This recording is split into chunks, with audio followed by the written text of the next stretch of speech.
3, 2, 1.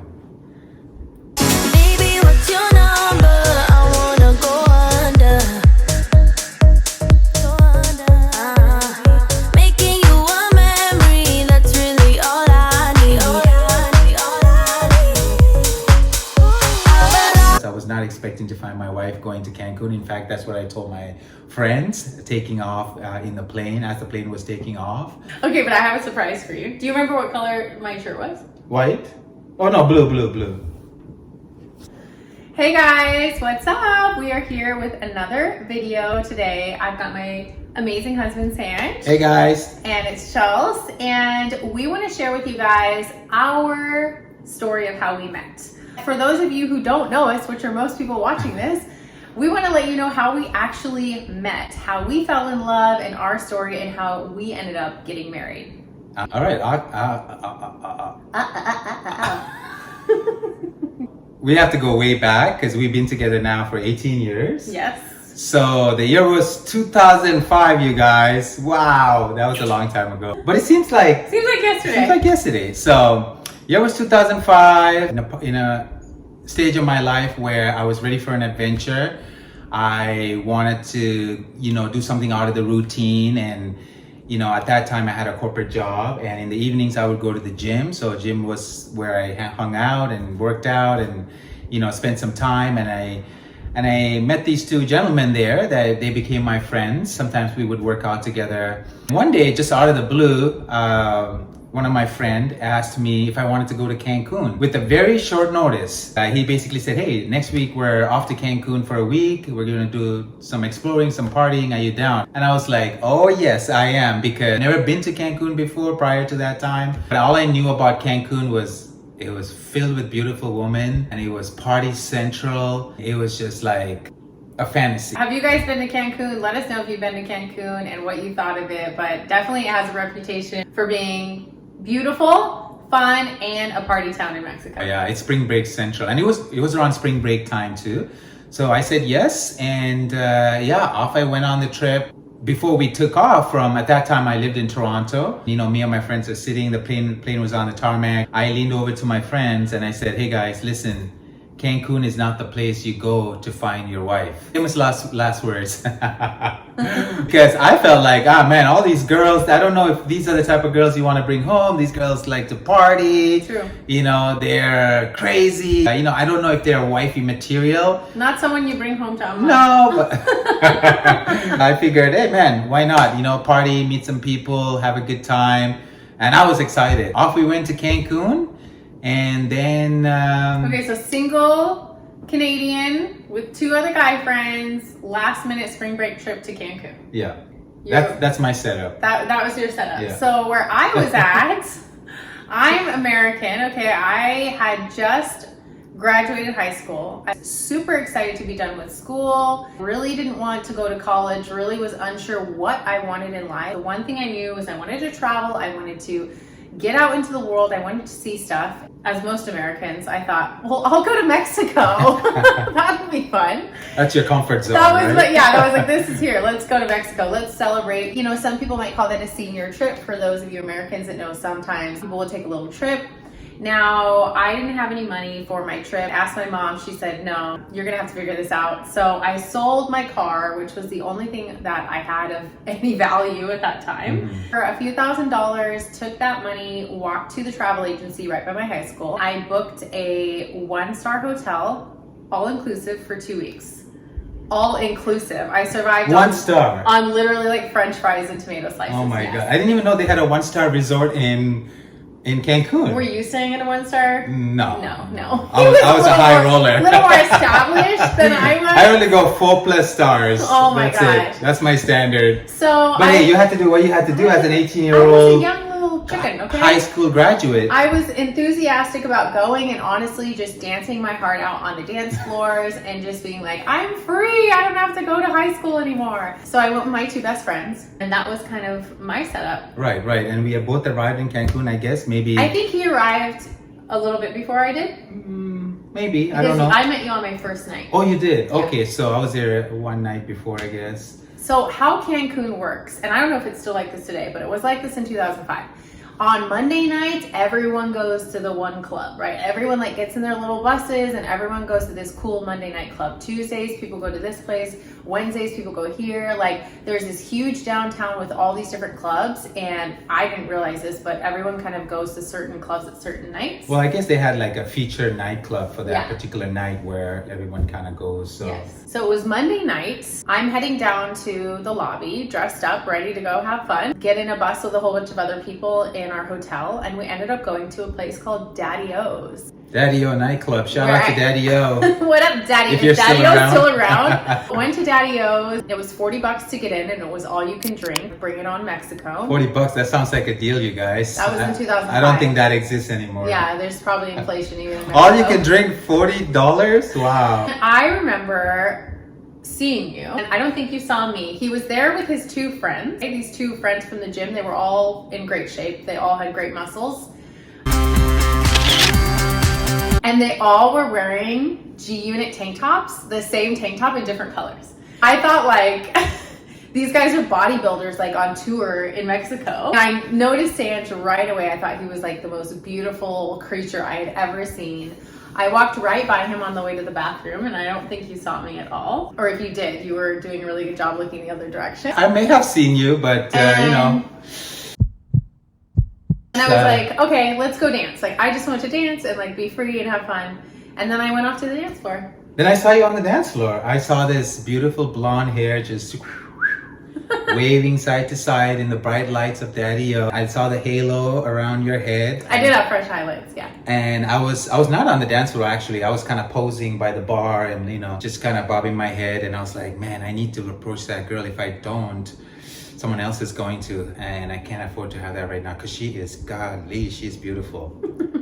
So there was some physical attraction happening. Right away, for sure. I came on the dance floor and I tapped you on the shoulder. You're like bobbing your hair, and then you turn around and we saw each other on the dance floor for the first time, and I kind of pulled you in. If we're being honest, I think I was dancing with someone else, just dancing, and you saw me. And he walked up to me and he grabbed me.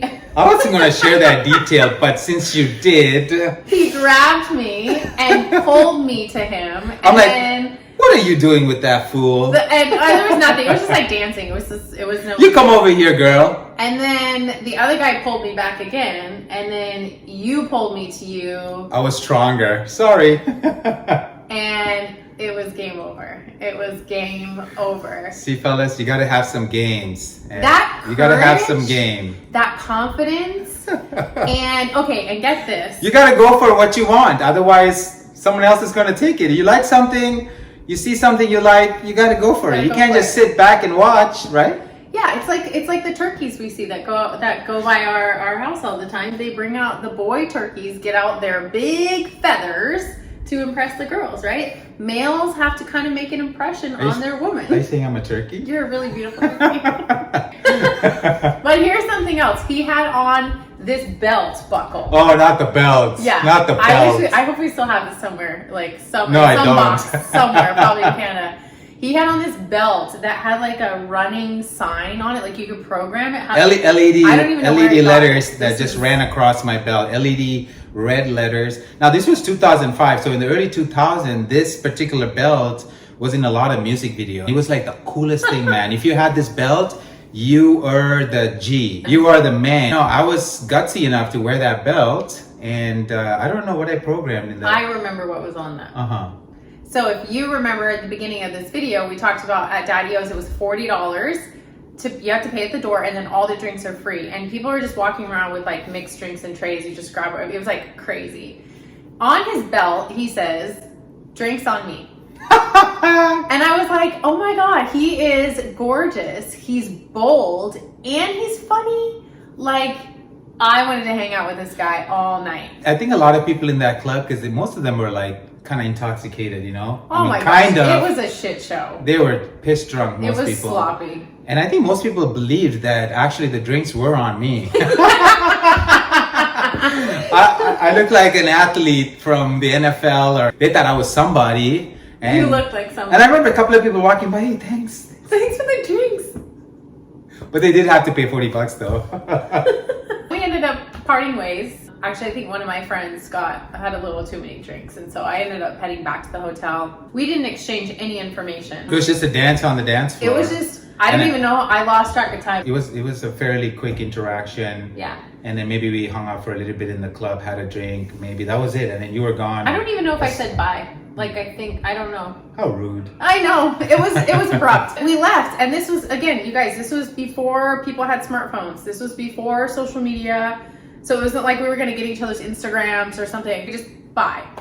The next day, I don't know about you, I was talking about him. We like got up in the morning, I went to the beach, tanning, talking about the night before, and I was like, did you guys see the guy I was dancing with? Like, he was so hot.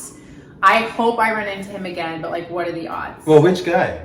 You. Oh, okay, just making sure. And the next night, it was a Tuesday night. So on the Tuesday nights, we went down to the hotel lobby. We got, we're all dressed up. We get in the buses, and we're going to Fat Tuesday. That was the Tuesday nightclub. Same thing here. I mean, God was looking out. We made a decision to go to Fat Tuesday as well that day. It was Tuesday. I guess on Tuesdays in Cancun, you go to Fat Tuesday. You want to go where it's popping? We got off our ride there, and as I was walking through the main doors, I saw you standing by the bar in your outfit. I was like, oh, wow. That's her from last night. And I came right up to you, and I think we just embraced each other. Well, I remember the night starting off just like, I remember my buckle on my shoe broke, and I was like, oh, this isn't gonna be my night. Went to the Fat Tuesday, and I was sitting there, and within a couple minutes, he walks in, wearing all white tank top, white culottes, okay? This is 2005. It was like slow motion in my mind. I remember him walking up, my heart starting to beat, and you were so smooth, and he came up and like wrapped his arm around me and just said, hey baby, I've been thinking about you all day. I had game, I had some game. Okay, but I have a surprise for you. Do you remember what color my shirt was? White? Oh no, blue. Oh my goodness! I still have the top. That is crazy. This was the culprit, huh? This was it. This was the top. Oh my god. This is Wet Seal, you guys. This is vintage, okay? Wet Seal 2005. Wow. Now I remember that. This was popping with a white skirt. Yes. Where's the white skirt? It's long gone. Oh my goodness. Yes, so still have that. That is such a memory. What was the second night like? It was a little different. Yeah, so we just, I kind of spent the whole night together at the club.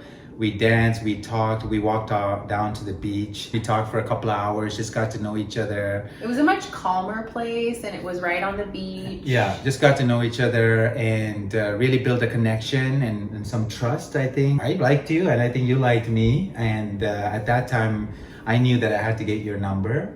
So at that time, we didn't have social media. So you literally wrote down your phone number, your AOL address, email. And dial up, baby. and on a piece of paper, and you gave it to me, and I took that. We said bye to each other. I held on to that number, so when I got back home to Toronto, I messaged you right away. You sent me an email. I sent you an email, yeah. Because there was no one was texting, so you sent me an email. And I met him the first and second night, so every other night I was like looking for him at the next club, like, we're gonna do this again, right? And I never saw him again. And I think after 2 or 3 nights, I was like getting so bummed. But I would go down to the lobby to the internet cafe, and I would check my email because that was a thing. And he emailed me, and he was back in Canada. And I remember the first email, from that first email, he called me baby. I mean, he called me baby when we met too. He was like, hey baby, I'm back home, and I hope you're doing good, enjoying your vacation, and I can't wait to talk to you. Yeah. We just kind of couldn't get enough of each other. So, like I said earlier, I didn't think you could go to Cancun to find your wife. You know, when I came back, the feeling was completely different. I thought, wow, maybe she's the one. Maybe we have something together. And, we started communicating. So, Chelsea, you're from Boise, Idaho. Yeah. So you had to go back home to Boise, and I was in Canada. You had never been to Toronto. So we started off as a long distance relationship, but it didn't last long. Just over 3 months later, after us meeting each other, we moved in together in an apartment in Toronto. and started our lives together. That was 17 years ago. The journey has been amazing, highs and lows and lots of lessons and experiences. Everything brought us close together. You know, you never know when you're gonna find your significant other, right? Or your love. When you least expect it. Yeah, you find it when you're least expecting it, and that's where I was. I was not expecting to find my wife going to Cancun. In fact, that's what I told my friends taking off in the plane, as the plane was taking off. And little did I know, God had her waiting for me in Cancun, of all the places. I mean, I wouldn't have wanted to meet you any other way. It was amazing. It was an incredible memory, and we thought we'd take this time to just share this with you guys. As you're watching more of our videos and diving into our channels and our content, I believe it's good for you guys to know who we are and how we met, kind of the history behind everything and the story behind everything. I hope that was fun for you guys to watch, you know, listen to us talk about how we met. So a Canadian and an American both took a trip down to Cancun, Mexico in 2005. We met on the dance floor. We exchanged email. Oh, in fact, I still have the piece of paper that she wrote down her number and email for me in Cancun. I still have it in my wallet after 17 years. We were engaged about a year later. Yep. About a year later, we can tell our engagement story on a different video one day. And then we got married about a year after that. And the rest is history. Yes. I would say we didn't know at first sight that we were going to get married. I can definitely say there was a very strong attraction to one another. First, physically, obviously that has to be there. I think the second night we got to talk, we started to really get to know. We have so many differences, but a lot of the things we wanted were the same. Moving forward in life, the kind of life that we both wanted. And then we just took it step by step and day by day and week by week and year by year. And here we are 18 years later. Thank you guys for watching our story. And if you found this entertaining and maybe some value in it, give it a thumbs up and subscribe to our channel. We're going to be bringing you a lot more videos. And we would love to know also, where did you meet your spouse? If you're married, comment below. Let us know how you guys met. Day I feel love. I feel the love. I hope it never goes away. I feel the love. Hey everyone, and welcome to our channel. Thicker than a Snicker. Okay, don't sit like so up. Like, My I know torso your is torso tall. is long. It's very unattractive to like sit taller than me. It's not my fault that you have long legs and I have a long torso. What do you want me to do? Would you like me to? You like this? Oh, well, it's still great. I appreciate you. So, I got a big torso. Welcome back to another video. That's everybody, welcome to another video. another video. Another video. Another one.